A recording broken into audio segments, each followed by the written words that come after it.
నాకు ఆకలిగా లేదు. నాకు తినాలని లేదు. నా కష్టాల కారణంగా నువ్వు కడుపు మార్చుకోవటం దేనికి? ఆ కష్టాలలో భాగం పంచుకోవాల్సిన దాని కనుక. నువ్వు అలాంటి దురదృష్టవంతురాలు కాకూడదని దేవుడు మన పెళ్లి జరగకుండా ఆపాడు. పేరుకు పెళ్లి జరగకపోవచ్చు, కానీ మనసులు ఏనాడో ముడిపడిపోయాయి. కానీ ఈనాటి పరిస్థితుల్లో ముడిపడ్డ ఏ బంధమైనా విడిపోక తప్పదు జానకి. రమేష్.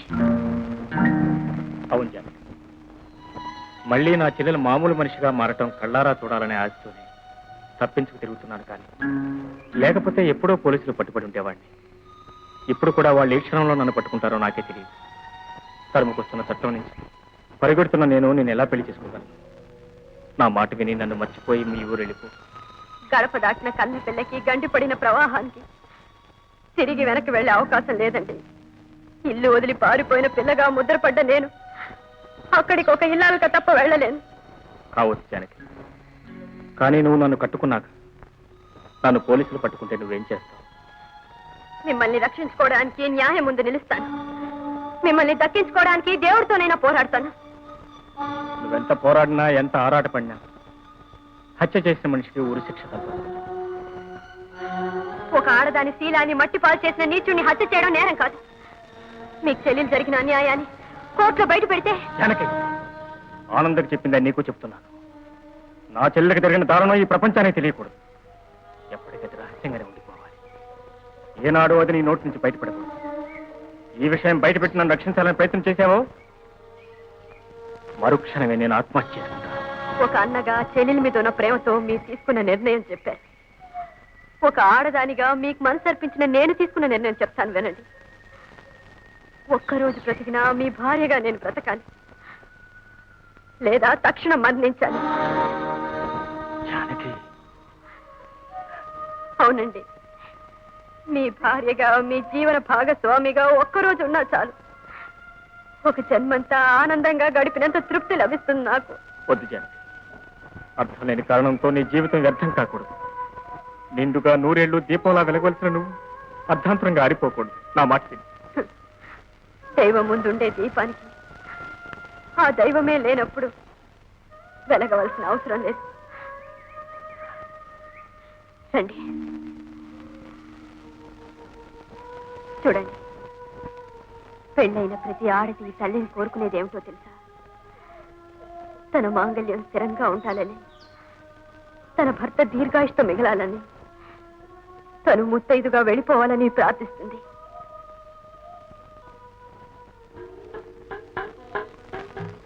అమ్మ లాంటి దేవసాక్షిగా, మీ మనసాక్షిగా ఈ పసుపు తాడు నా మెళ్ళో కట్టండి.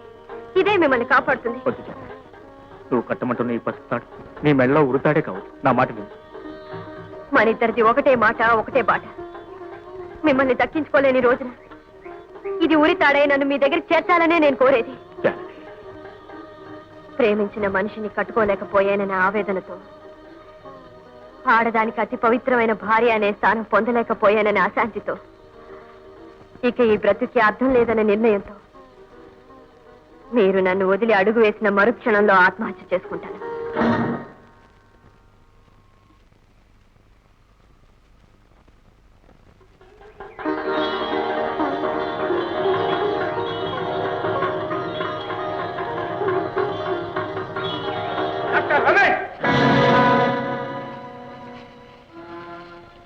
సారీ ఇన్స్పెక్టర్, ఇంతకాలం మీకు శ్రమ కలిగించాను. వస్తాం.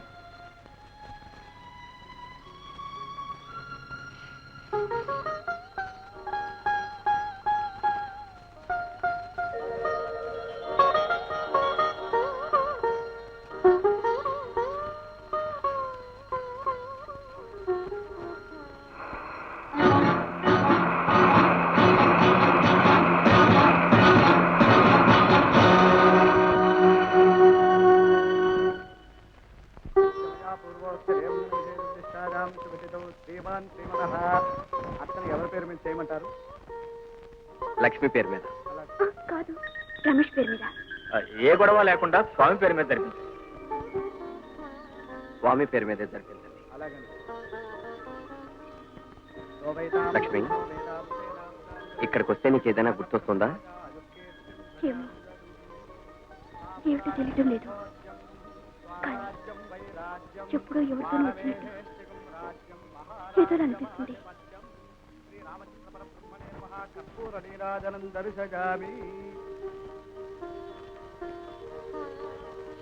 లక్ష్మి, వెళదాం.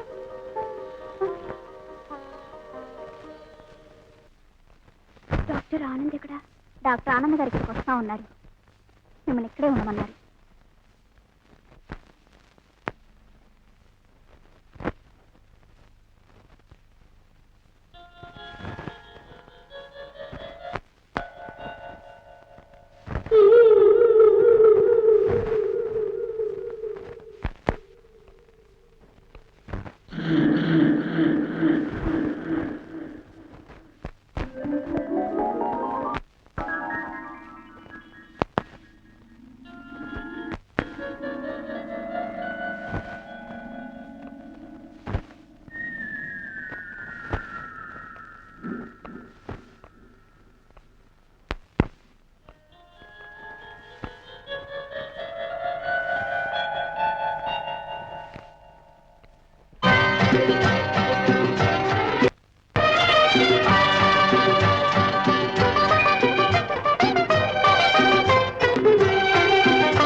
అన్నయ్య హృదయం దేవాలయం,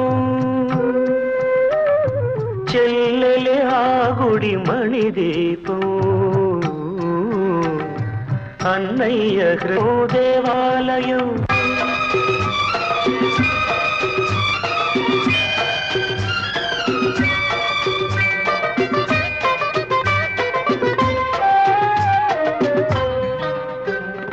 పంచుకున్నది ఒకటే రక్తం, పెంచుకున్నది ఒకటే పాశం.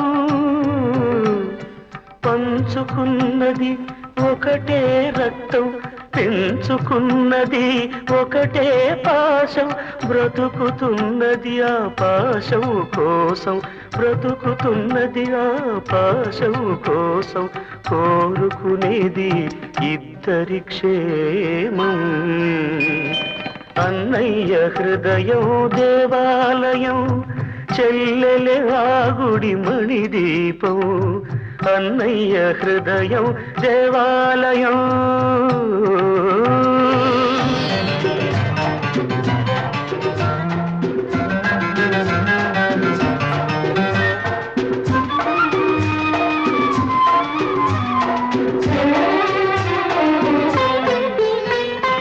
ఊయలలూపి జోలలు పాడే తల్లి నెరగను,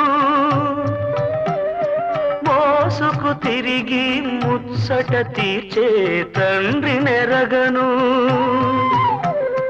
కళ్ళు తెరిచినే చూచినదే ఈ కరుణామూర్తిని, మాట నేర్చినే పిలిచినదే అన్నా అన్నని. అన్నయ్య హృదయం దేవాలయం.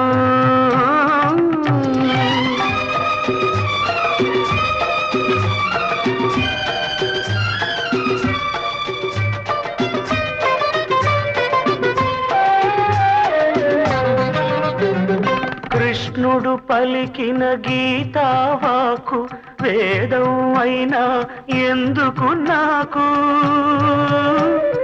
కృష్ణుడు పలికిన గీతావాకు వేదం అయినా ఎందుకు నాకు?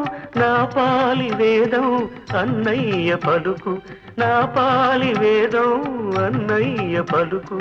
అన్నయ్య నవ్వే నా దారి వెలుగు. అన్నయ్య హృదయం దేవాలయం, చెల్లెలి ఆ గుడి మణిదీపం. అనురాగమే కొలువున్న దైవం, అనుబంధమే గోపురం, మా అనుబంధమే గోపురం. అన్నయ్య హృదయం దేవాలయం.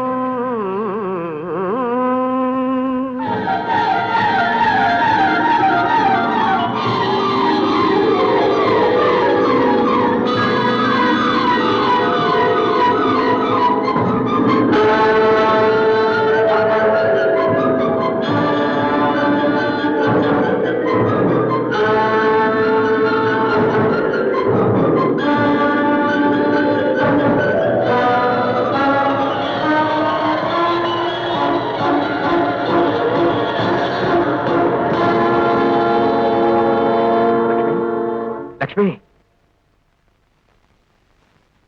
లక్ష్మి.